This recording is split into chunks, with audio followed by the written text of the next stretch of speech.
거룩하신 하나님 아버지, 저희를 향하신 주님의 끊임없는 사랑과 풍성하게 베푸시는 놀라우신 은혜와 은총에 감사와 찬양을 드리옵니다.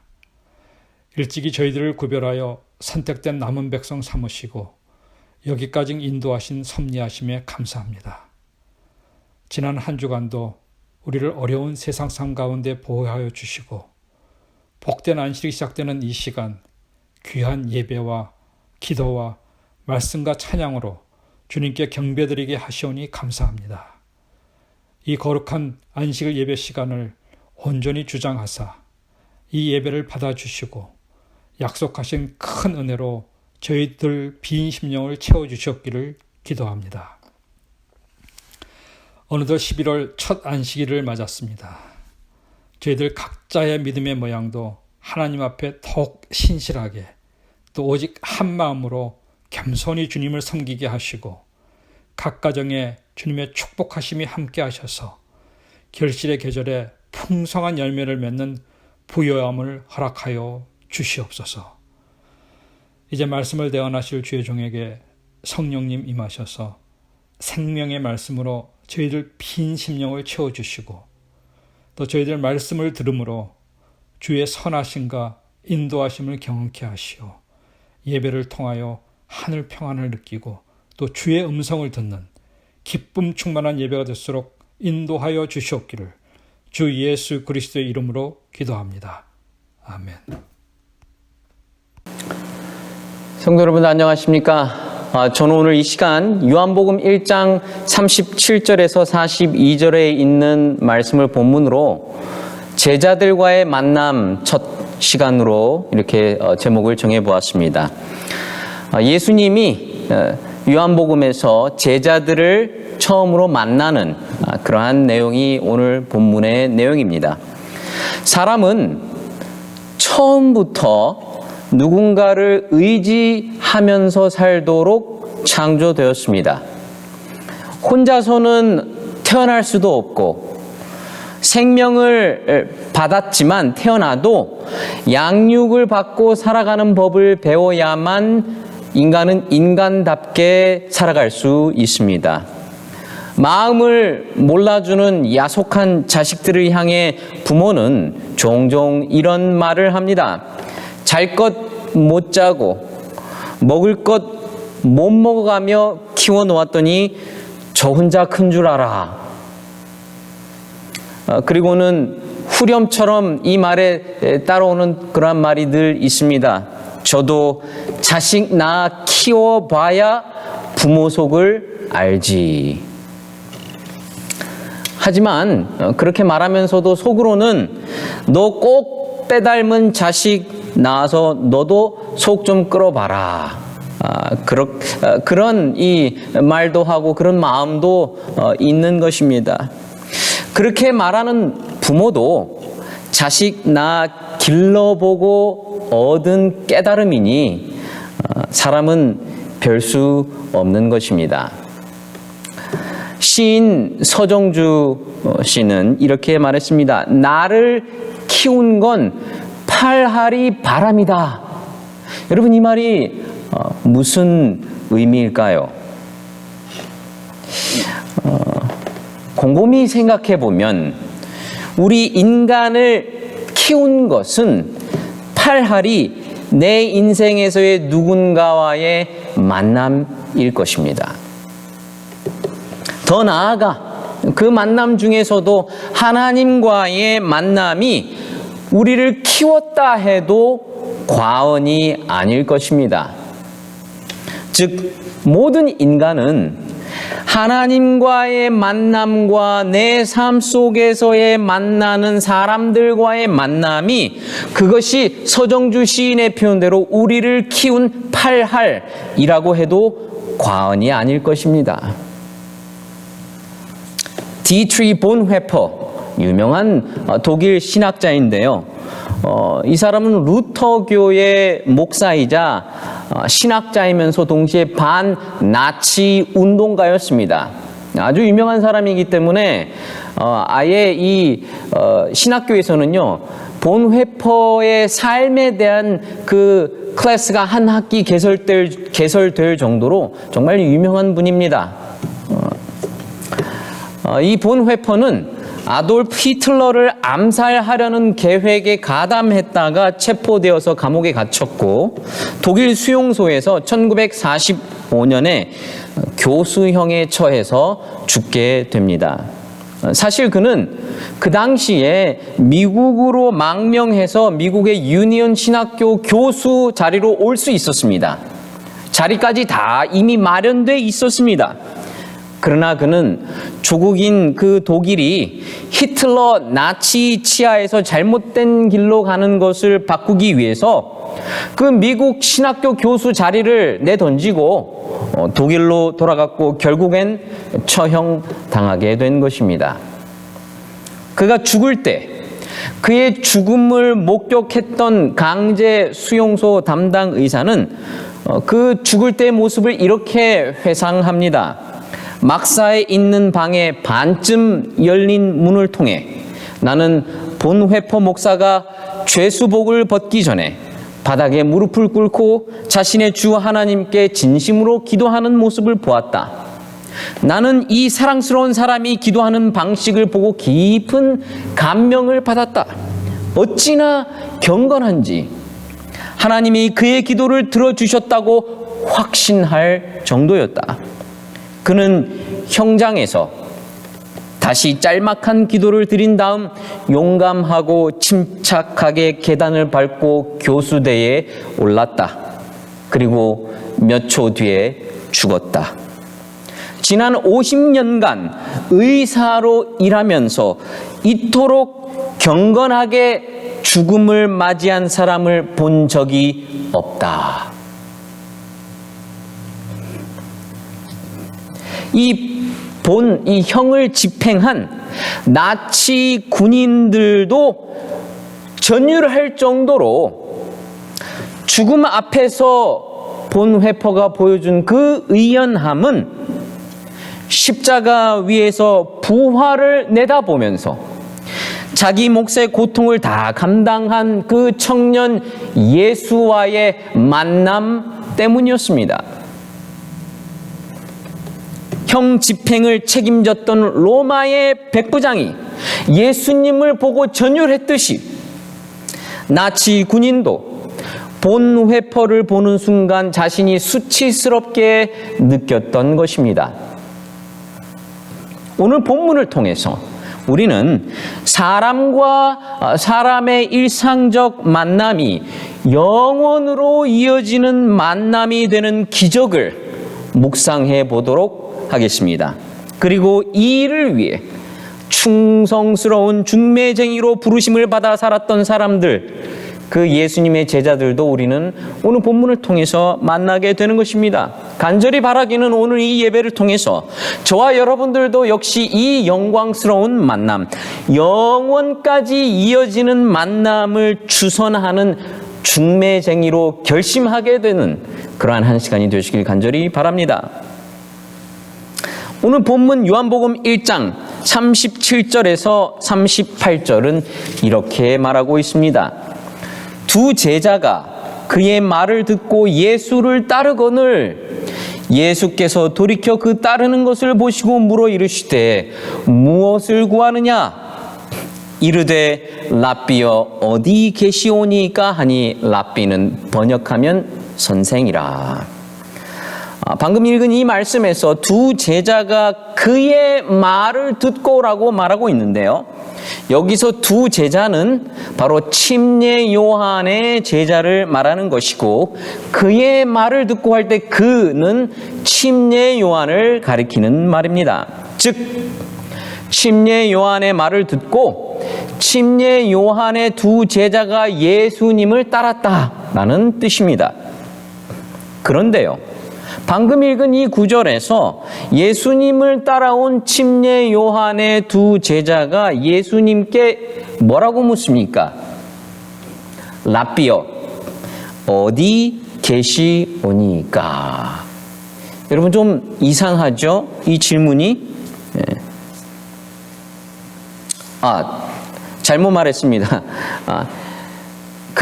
예수님이 자기를 따라온 그 침례 요한의 두 제자들에게 뭐라고 말했습니까? 무엇을 구하느냐? 이렇게 예수님이 물으셨습니다. 그런데 그 무엇을 구하느냐라는 예수님의 질문에 대한 그 침례 요한의 두 제자들의 답변이 뭐였냐면 랍비여 어디 계시니까 라는 것이었습니다. 여러분, 완전한 동문서답이죠. 예수님이 자기를 따라오는 침례 요한의 두 제자에게 뭘 구하느냐 이렇게 물었어요.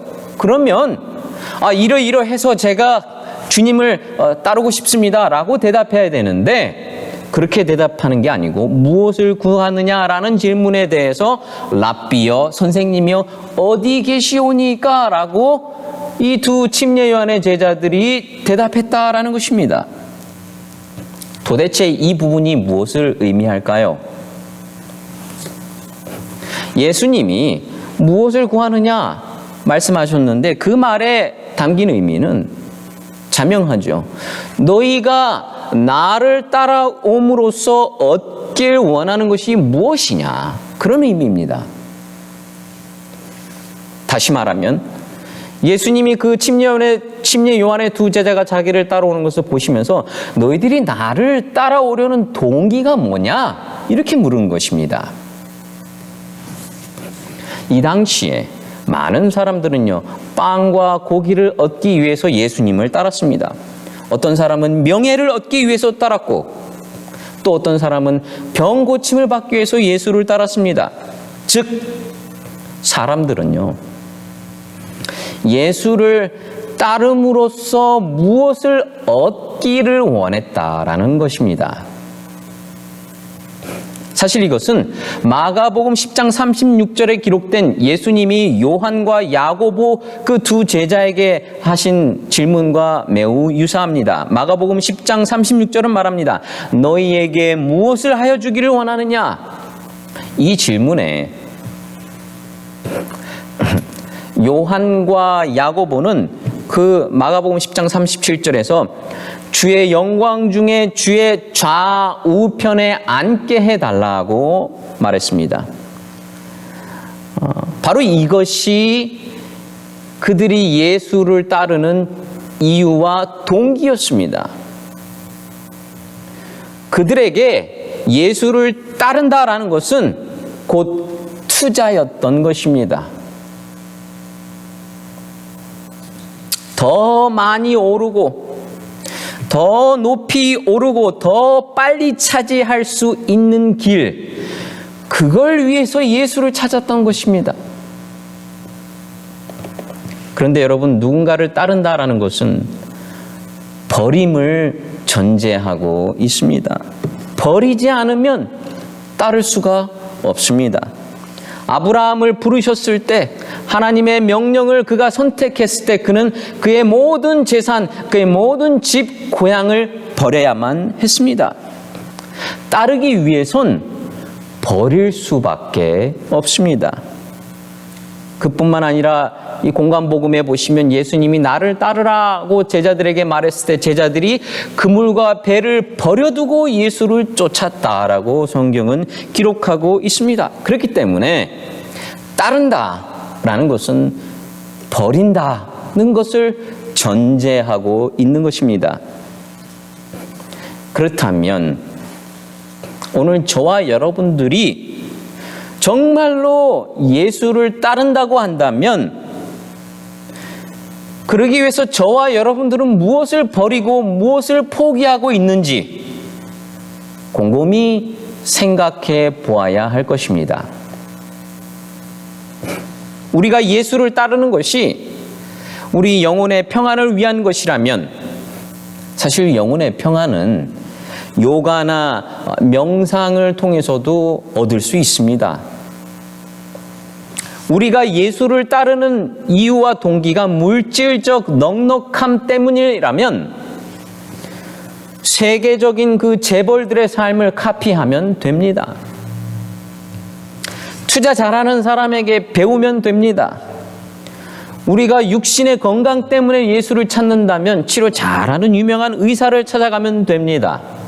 그러나 저와 여러분들이 예수를 따르는 이유는 이런 것들은 부수적으로 우리에게 와도 좋지만 이런 것들이 안 와도 예수를 그래도 따를 수 있겠는가 하는 것이 중요한 것입니다. 바로 이것이 저와 여러분들에게 주어진 질문입니다. 무엇을 구하느냐? 라는 이 질문은 요한복음에서 예수님이 하신 첫 번째 말, 첫 번째 질문입니다. 제자들에게 했지만 그 자기를 따르는 침례 요한의 두 제자들에게 하셨지만 여러분, 이 질문은 저와 여러분들에게도 한 질문입니다. 과연 저와 여러분들은 무엇 때문에 예수님을 따르고 있습니까? 오늘 본문을 통해서 이 질문에 답해야 할 것입니다. 자기를 따르는 그 두 명의 요한의 제자들에게 예수님의 말씀, 무엇을 구하느냐는 이 말씀은 자신을 따르라는 의미가 아니고 가라는 것입니다. 왜냐하면 나는 너희들이 원하는 것을 줄 수 없는 사람이니 가라는 말입니다. 임자 잘못 만났다, 돌아가라라는 뜻입니다. 그러자 안드레와 요한이 말합니다. 랍비여, 어디에 계시오니까? 여러분, 이 말은 하나님이 아담에게 던지셨던 아담아 어디 있느냐라는 그 질문의 뒤집힘이라고 볼 수 있습니다. 아담아 어디 있느냐라는 그 말의 의미는 무슨 의미입니까? 아담아 내가 있어야 할 곳을 벗어났구나 하는 책망의 의미였습니다.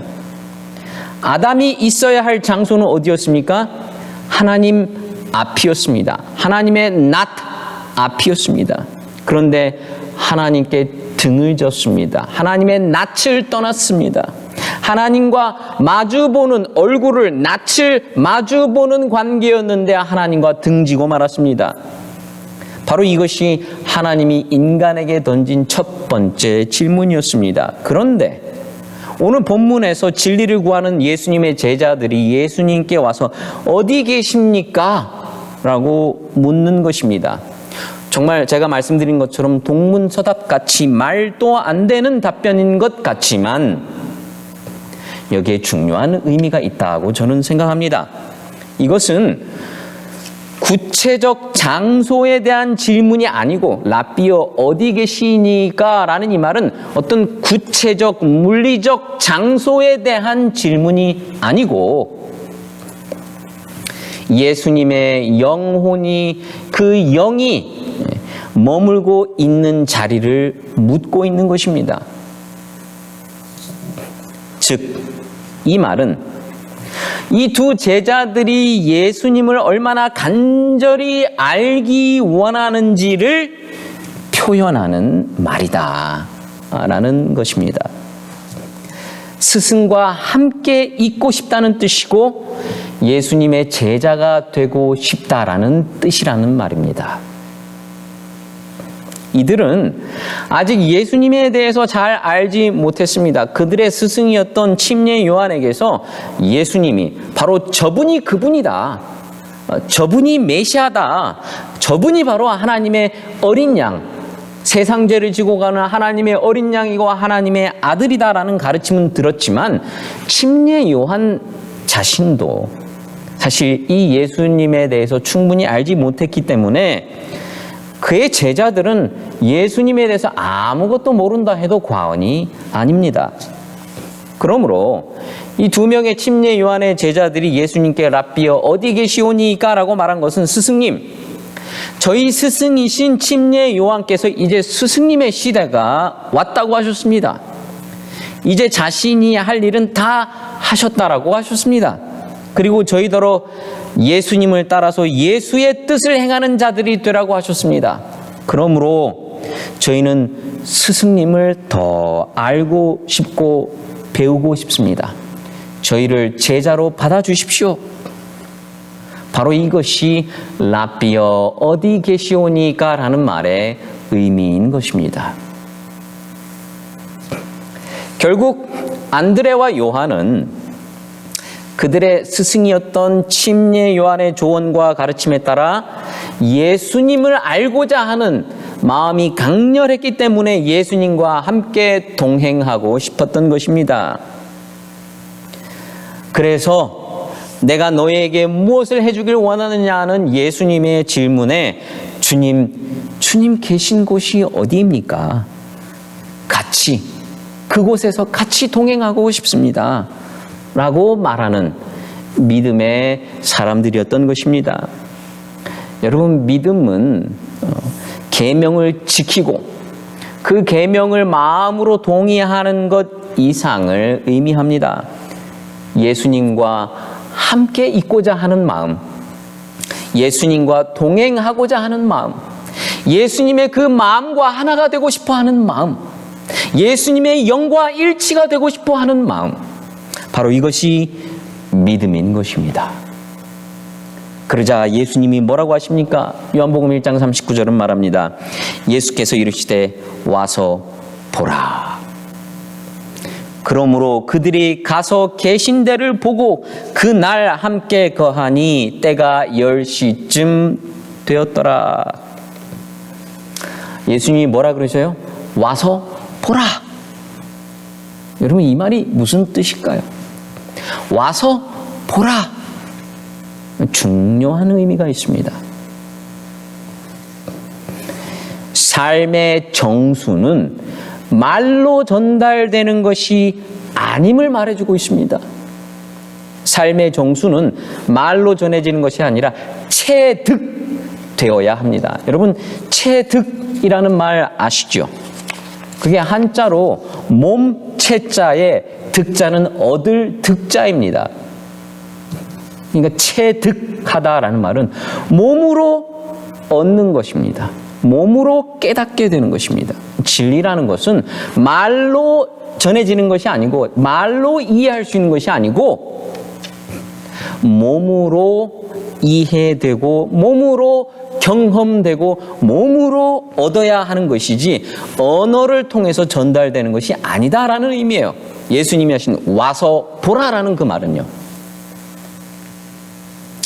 여러분, 우리가 수영을 배울 때요, 수영에 대한 책을 읽으면서 숨을 이렇게 쉬는구나 하면서 책을 읽은 후에 물속에 들어가면 숨 잘 쉴 수 있을까요? 절대 그렇게 되지 않습니다. 머리로 익혀서는 안 되고요, 우리의 몸으로 익혀야 하는 것입니다. 체득해야 하는 것입니다. 그래서 예수님은 와서 보라고 말씀하신 것입니다. 그래서 이 두 사람이 예수님과 함께 머물렀는데, 방금 읽은 그 말씀에 보시면 그때가 몇 시였다라고 말하고 있습니까? 10시였다. 이게 성경에서 10시를 우리 시간으로 변환하면 몇 시입니까? 오후 4시입니다. 그때 그들이 예수님이 머무신 집에 들어가서 함께 거했다라고 말하는 것을 보아서 무엇을 우리가 추측할 수 있냐면, 예수님과 함께 그 두 제자들이 하룻밤을 보냈던 것 같습니다. 그런데 문제는 예수님과 하룻밤을 보냈는데 그 이후에 이 두 제자는 전혀 다른 사람이 되어 있더라는 것입니다. 요한복음 1장 40절에서 42절은 이렇게 말합니다. 예수님과 한밤 보낸 후에 그들이 어떻게 변했는지 이렇게 설명합니다. 요한의 말을 듣고 예수를 따르는 두 사람 중에 하나는 시몬 베드로의 형제 안드레라. 그가 먼저 자기의 형제 시몬을 찾아 말하되 우리가 메시아를 만났다 하고, 메시아는 번역하면 그리스도라. 데리고 예수께로 오니 예수께서 보시고 이르시되 내가 요한의 아들 시몬이니 장차 게바라 하리라 하시니라. 게바는 번역하면 베드로라. 자, 방금 읽은 말씀을 보시면 예수님과 하룻밤을 보낸 후에 어떤 일이 벌어졌습니까? 이 말씀을 특별히 안드레에게 주목하고 있는데요, 예수님과 하룻밤을 보내고 났더니 안드레의 가슴이 막 벅차올랐습니다. 가슴이 터질 것만 같았습니다. 그렇게도 고대하던, 기다리던 메시아를 만났기 때문입니다. 그래서 무엇을 했습니까? 그 다음날 아침 곧장 뛰어가서 자기 형 시몬에게 복음을 전합니다. 형, 내가 메시아를 만났습니다. 자, 여러분, 여기 매우 중요한 오늘 설교의 핵심이 여기에 있습니다. 메시아를 만났다는 깨달음이 있은 후에 그들이 한 첫 번째 행동이 무엇이었습니까? 전하는 것이었습니다. 이 영혼에 불이 붙은 사람은 가만히 있을 수가 없습니다. 내 속에 불이 붙었습니다. 그러니 누군가에게 가서 전하지 않을 수 없는 것입니다. 안드레는 성경에는 자주 언급되지도 않고 또 사도행전에서는 그의 행적이 독자적으로 나오지도 않는 그러한 사람입니다. 하지만 안드레는 하나님 나라의 역사에 있어서는 결코 없어서는 안 될 인물입니다. 왜냐하면 그를 통해서 베드로가 예수님을 믿게 되었기 때문입니다. 여러분, 우리는 여기서 매우 중요한 것을 깨닫게 됩니다. 그것은 예수님을 믿는다고 하면서 예수님을 믿는 감격이 있다고 하면서도 전하지 않는 사람은 예수를 진정으로 믿은 사람이 아니라는 것입니다. 예수님에 대한 감격이 있다면 안드레처럼 전하지 않고는 견딜 수가 없습니다. 누가 전도할 수 있을까요? 많은 사람들이요, 전도에 대한 포비아가 있어요. 전도에 대해서는 그거는 제가 잘 못하겠어요. 그거는 성경을 좀 더 많이 배운 다음에 좀 할 수 있을 것 같아요. 이렇게 생각할 때가 참 많이 있습니다. 이 재림교회의 기별을 잘 알아야지 전도할 수 있다라고 생각합니다. 거짓입니다. 잘못된 거예요. 재림교인으로서 재림교회의 기별을 알아야지만 전도할 수 있다는 생각은 마귀가 주는 생각입니다.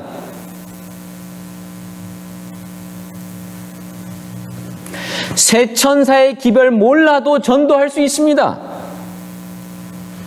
안식일 기별 몰라도 전도할 수 있어요.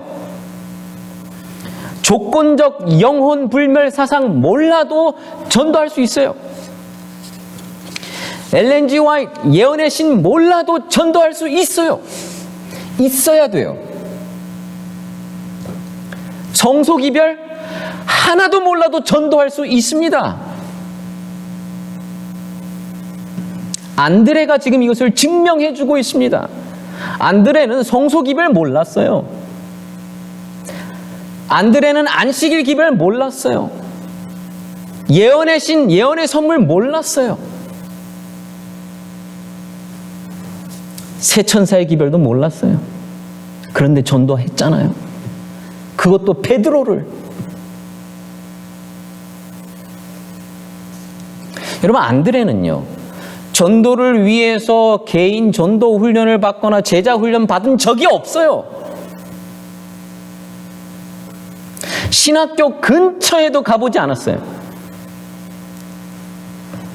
그렇다고 개인적으로 전도에 관한 책을 읽은 적도 없어요.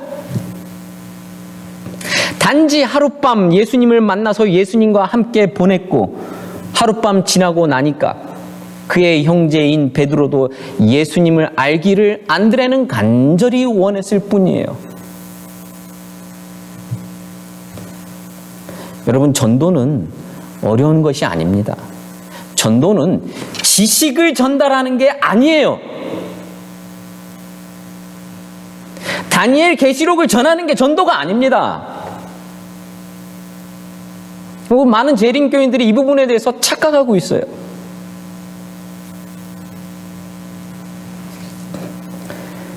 그래서 전도를 어렵다고 생각하게끔 하는 거예요. 이 마귀가 그렇게 우리를 속이는 것입니다.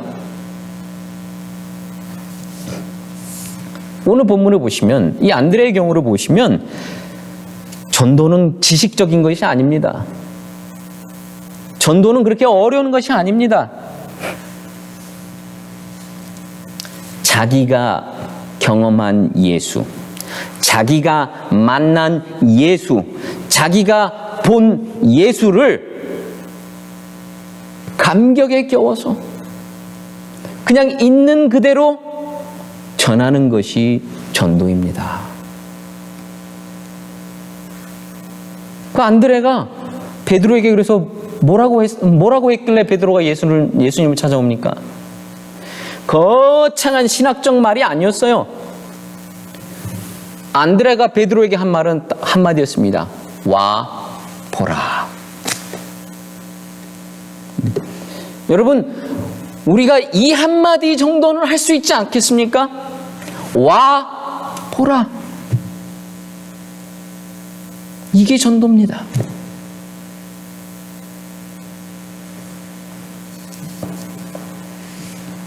얼마나 쉽습니까? 여러분, 참 말은요, 진리는 길게 따로 거창하게 설명할 필요가 없습니다. 단순합니다, 진리는.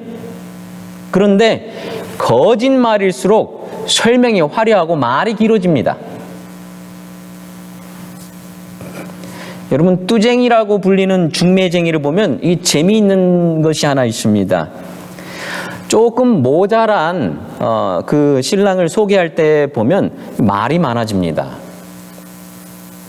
신랑감이 별로 똑똑하지 못하면 말이 많아질 수밖에 없습니다.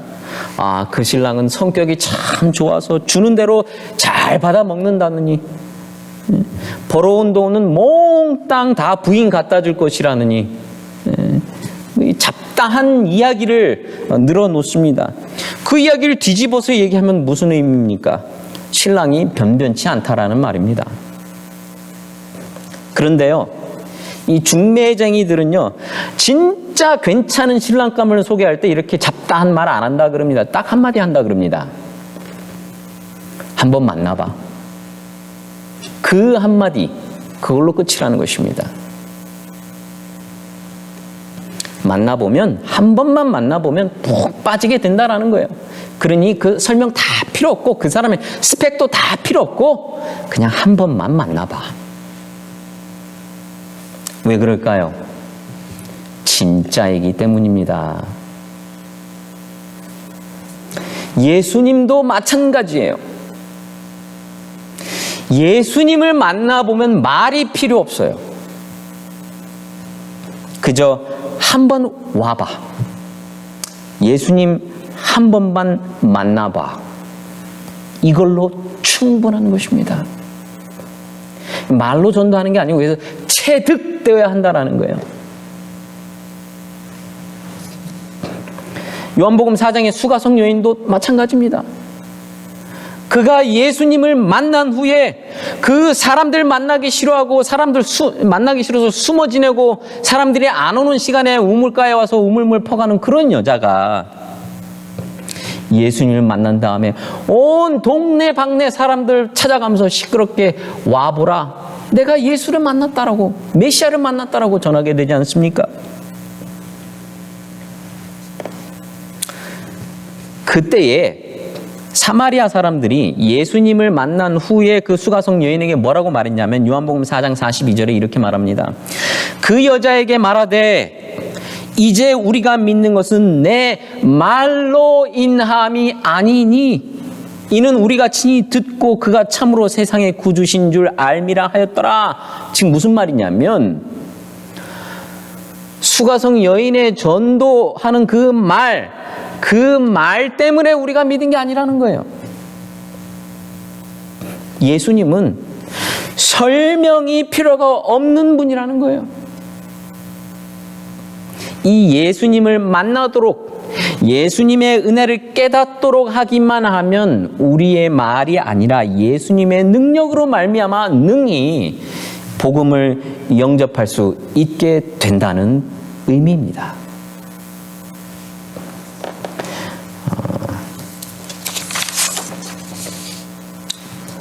오늘 이 본문을 보시면 이 요한복음의 저자는 안드레를 그냥 안드레라고 소개하지 않고요, 베드로의 형제 안드레라고 소개하고 있습니다.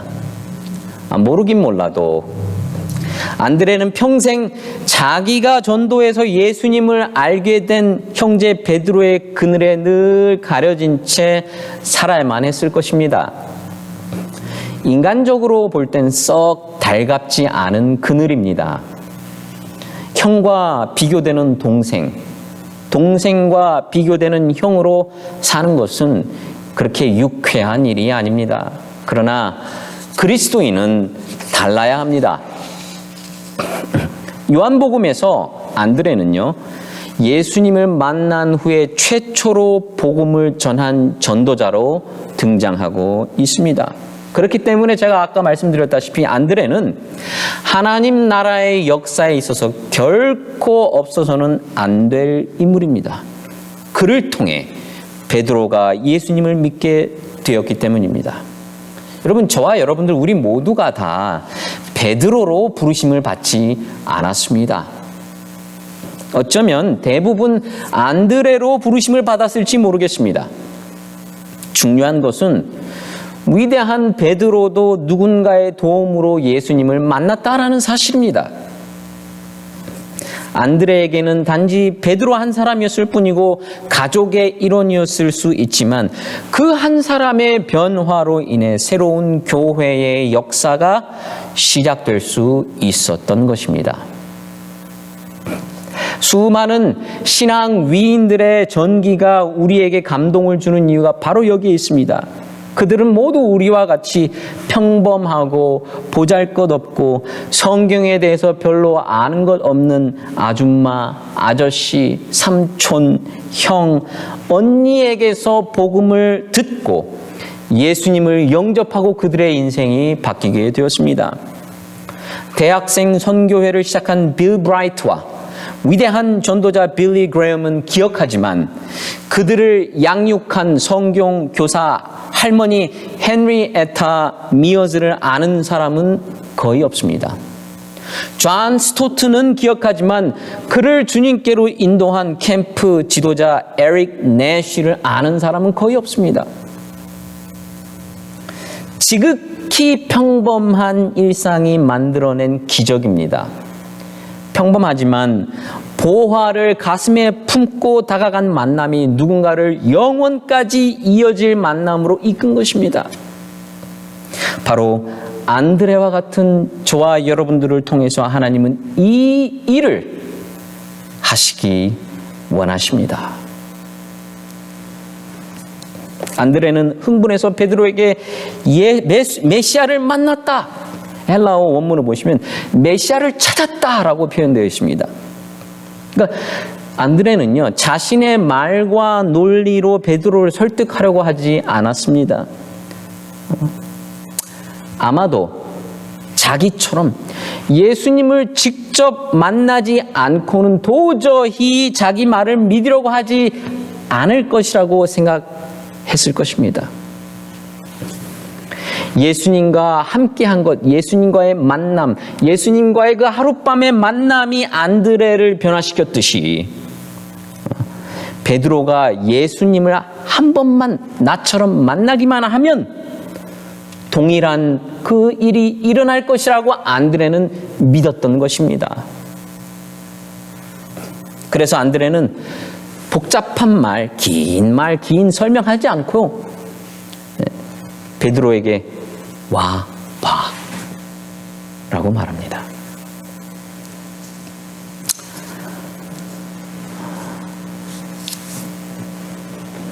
여러분,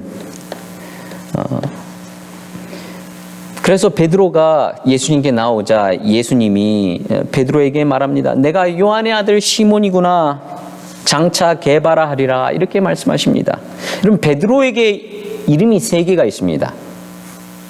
하나는 히브리식 이름이고요. 이게 시몬은 히브리식 이름이고요. 게바는 아람식 이름이고요. 그리고 베드로, 피터는 헬라식 이름입니다. 그러니까 게바와 베드로 이 모두 다 바위라는 뜻을 가지고 있습니다. 우리가 알지만 베드로는 처음에 이 바위라고는 할 수 없는 그러한 사람이었습니다. 성질도 급하고 잘 나서고 행동보다 말이 앞서고 사실은 겁쟁입니다. 그런데 그의 이름의 뜻은 정반대예요. 예수님은요, 베드로의 현재를 보고 계신 것이 아니기 때문이었습니다. 지금 베드로는 예수님이 누군지 잘 알지 못합니다. 그리고 3년 내내 베드로가 예수님을 따라다녔지만 예수님을 버리고 달아날 사람이에요. 베드로는요. 오늘 본문의 시점에서. 그런데도 불구하고 예수님은 결국에는 베드로가 변해서 바위 같은 사람이 될 것이라고 믿으셨습니다. 그렇게 될 수밖에 없도록 정해진 것이 아니라 예수님이 그를 믿어주신 것입니다. 결코 흔들리지 않고 무너지지 않는 든든한 반석이 되어서 이 교회와 복음을 사수할 것이라는 기대를 베드로 안에 심어주신 것입니다. 베드로에게 어떤 자질이나 자격이 있어서 그렇게 예수님이 하신 것이 아닙니다. 그 일이 적합한 사람이 될 때까지 기회를 주고 참아주고 양육하기로 예수님이 이 순간 마음을 먹으신 것입니다. 그리고 창조의 말씀이신 예수님이 게바야라고 호명하시는 순간 베드로 안에 잠재되어 있던 그 가능성이 발현되기 시작한 것입니다. 그렇게 말씀하심으로써 예수님은 너는 게바가 되어야 해. 너는 게바라고 불리어야만 해. 라고 말씀하고 계신 것입니다. 그 시몬이라는 사람 속에 있는 무엇을 예수님이 보았기 때문에 이렇게 말씀하셨을까요? 그의 내면의 반석과도 같은 그 무엇을 예수님은 꿰뚫어 보셨던 것입니다. 대부분의 사람은 외향의 거침 속에서 이 경계해야 할 것을 베드로에게 느꼈을지 모르지만 예수님은 그 사람 내면에 있는, 그 사람 속에 있는 가장 아름다운 가능성과 잠재력을 꿰뚫어 보셨습니다. 그리고 예수님은 그 베드로의 내면 속에 숨겨져 있는 그 가능성과 잠재력을 호명해 내신 것입니다. 개발하리라 라고 말하심을 통해서. 중요한 것은 어떤 사람의 가능성을 호명해 낼 때 그 사람은 그러한 가능성을 가진 존재가 된다는 사실입니다. 예수님은 시몬에게서 반석을 보셨습니다. 바로 이것이 예수님의 눈입니다. 오늘 우리가 예수님을 믿는 사람으로 산다는 것은 바로 이러한 눈을 갖고 산다는 것을 의미합니다. 예수님은 우리 한 사람 한 사람 안에도 저와 여러분들에게도 그러한 미래를 심어 놓으셨습니다. 그렇기 때문에 우리는 서로가 서로의 베드로다라고 말할 수 있습니다. 지금은 삶보다 말이 앞서고 실수하고 쉽게 일희일비하고 때로는 주제넘은 말을 할지도 모릅니다. 하지만 예수님이 베드로를 바꾸어 주셨듯이 우리를 지금보다 더 겸손하고 정직하고 용기 있는 그리스도인으로 만들어 주실 것을 기대하고 기다리고 기도할 수 있는 저와 여러분들 되시길 간절히 바랍니다. 오늘 말씀을 줄입니다. 우리는 일상 속에서 영원으로 이어지는 만남을 창조해 나가시는 하나님의 역사에 영광스러운 중매쟁이로 부름을 받았습니다. 예수님을 찾아온 우리에게 주님은 오늘도 무엇을 구하느냐라고 물으십니다. 우리를 책망하시려는 것이 아닙니다. 정말 우리가 구하고 사모해야 할 것이 무엇인지를 가르쳐주고 싶으셨던 것입니다. 주님은 오늘도 우리를 말씀으로 초청하십니다. 와서 보라. 여러분, 우리가 속한 이 글렌데일 교회가 예수님이 누구이신지를 보여주는 공동체가 되기를 소망합니다. 우리의 가정이 하나님의 나라가 어떤 곳인지를 보여주는 곳이 되기를 간절히 바랍니다. 바로 우리가 그것을 증명하는 증인들이 되어야 합니다. 안드레처럼 가까운 데서부터 일상에서부터 시작해야 합니다. 영혼까지 이어지는 만남을 주선하는 거룩한 중매자가 되시길 간절히 바랍니다.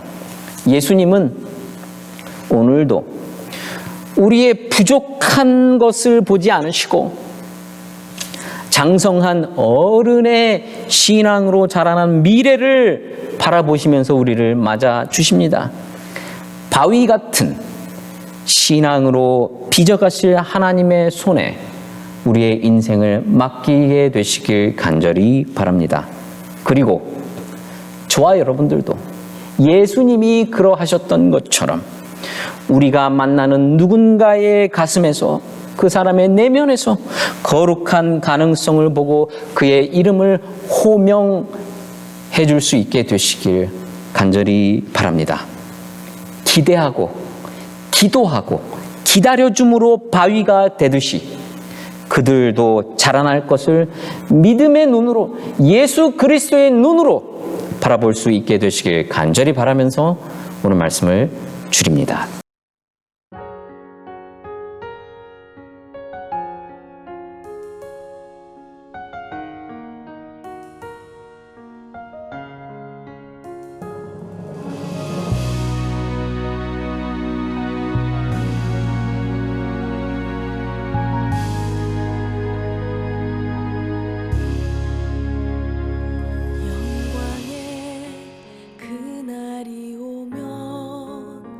저 하늘 더욱 밝으리 새 천사 공중에 힘차게 날아가는 그날부터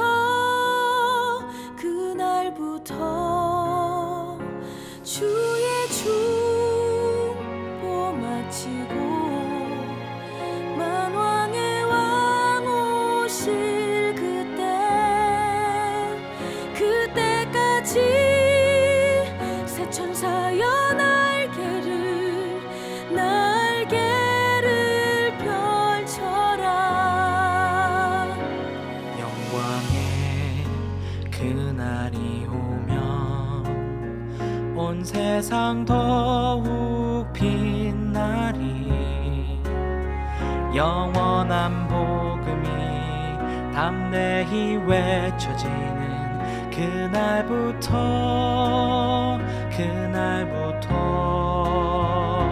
주의 심판 끝나고 만주의 주 오실 그때까지 성도여 복음을 전하라. 새 천사여 날개를 펼쳐라. 이 하늘에서 저 하늘로 새 천사여 날개를 펼쳐라.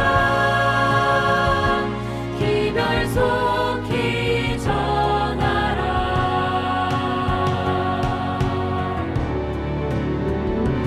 영광의 그날이 오면 온 천지 더욱 환하리. 인치는 천사의 사명이 이루어지는 그날부터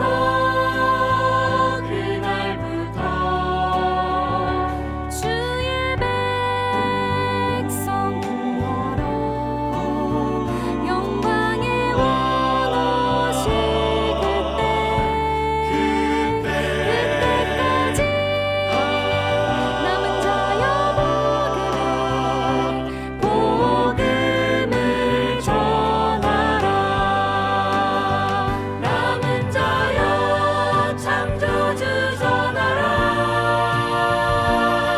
이 나라에서 저 나라로 남은 자여 창조주 전하라. 기별 속히 전하라. 남은 자여 창조주 전하라. 이 나라에서 저 나라로 남은 자여 창조주 전하라. 기별 속히 전하라. 기별 속히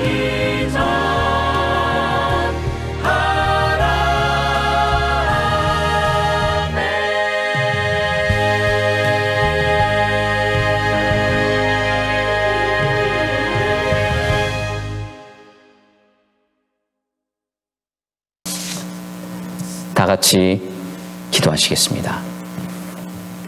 하늘에 계신 하나님 아버지, 길지 않은 우리의 인생에서 오늘 내가 만나 일상을 채우는 사람들이 나의 영혼을 결정하고 내가 그들의 영혼을 결정한다는 사실을 기억하면서 무엇보다 생명이신 말씀이신 예수 그리스도를 우리의 삶에서 진정으로 만나는 경험을 하도록 인도하여 주시옵소서.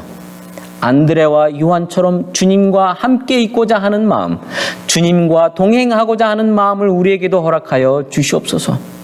우리가 예수님을 진정으로 만나는 경험을 하고 진정으로 예수를 믿을 때 우리 주위의 가족과 이웃들과 친구들에게 와 보라고 단순하게 전할 수 있는 전도자들이 되도록 우리를 용기 주시고 인도하여 주시옵소서. 아버지, 전도는 신학적 지식 전달이 아닙니다.